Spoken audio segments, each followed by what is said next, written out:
Someone once looked you in the eye and said, "I love you." And maybe weeks, months, or years later, they walked away. Then one day you opened your Bible and read, "God loves you." If those two sentences have ever collided inside your heart, you're not imagining the tension. Because the problem may not be that Scripture is confusing. It may be that our English language quietly flattened a distinction God never intended us to lose. We say we love our spouse, we love our children, we love our closest friends. We even say we love pizza, one English word. Yet each time we use it, we mean something profoundly different.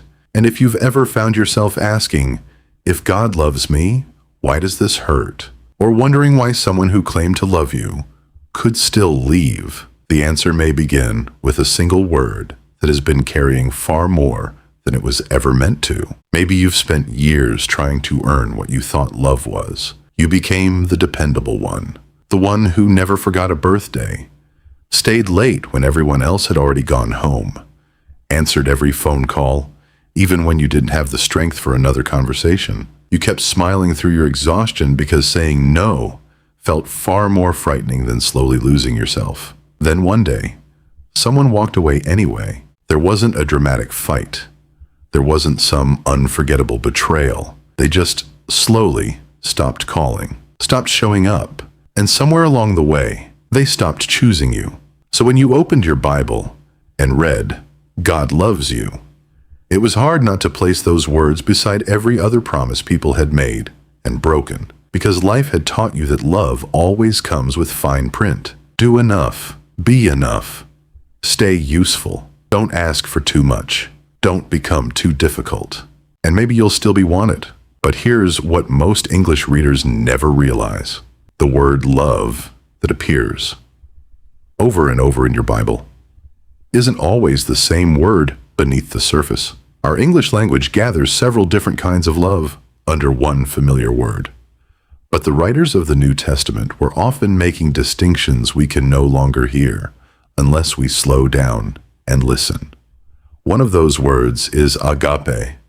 Agapē. It's the word the New Testament most often uses to describe God's love, a love that gives, remains faithful, and acts for the good of another even when it isn't deserved. It's the love Paul celebrates in 1 Corinthians 13. It's the love John points to when he writes, "God is love." Then there's philia, philia, the love of deep friendship, the affection that grows through trust, loyalty, and shared life. It's the kind of love Jesus points toward when he calls his disciples friends. Another is storgē,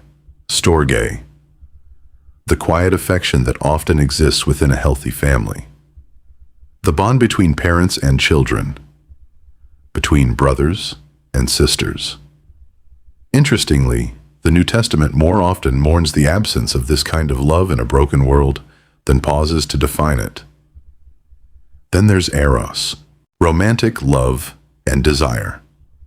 While the New Testament never actually uses this particular word, Scripture still celebrates the beauty of marital intimacy, especially in the Song of Solomon. None of these words describes a love that's more important than the others. They describe different kinds of love, different expressions, different purposes. And once you begin seeing those distinctions, one conversation after Jesus' resurrection suddenly comes alive in a way many English readers never notice.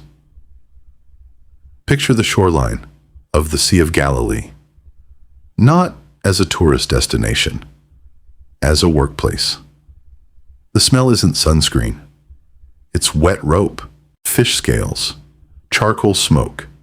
The same smell Peter had breathed weeks earlier while warming himself beside another charcoal fire, the night he denied even knowing Jesus. John's Gospel quietly mentions charcoal both times. That's not accidental. Jesus is bringing Peter back to the place of his deepest failure.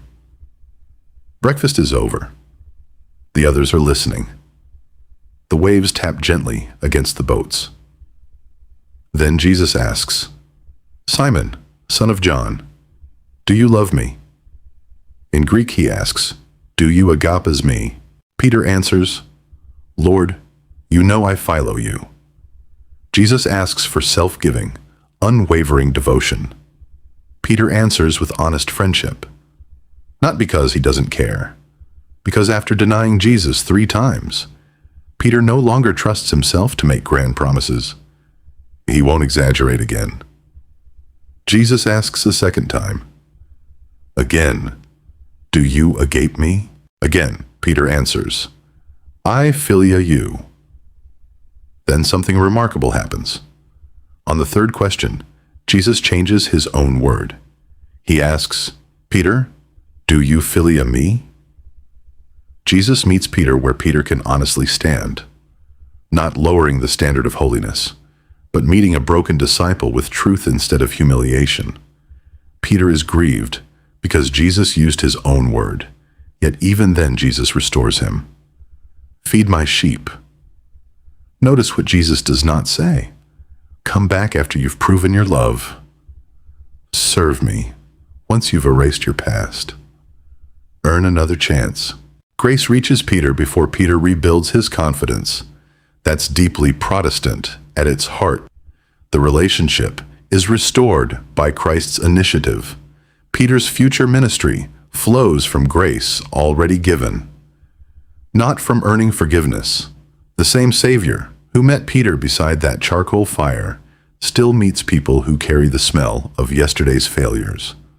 Only now, the shoreline may be your kitchen before sunrise, your parked car after another difficult shift, your bedroom where sleep won't come because regret keeps replaying old conversations. The setting changed.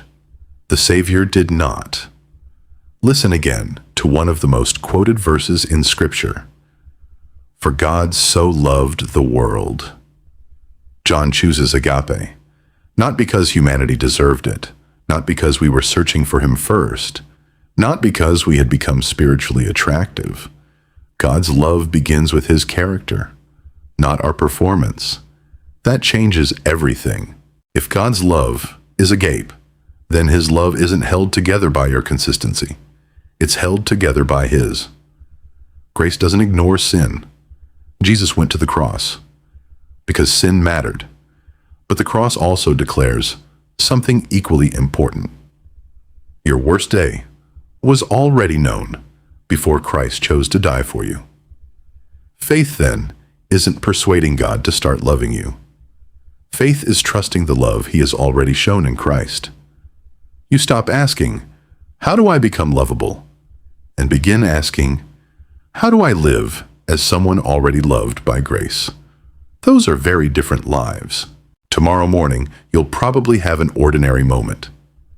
You'll remember something embarrassing, a failed marriage, a harsh sentence you spoke, a child you wish you had parented differently, a decision that still makes you wince years later. Your mind will quietly whisper, "If God really knew me." Stop there.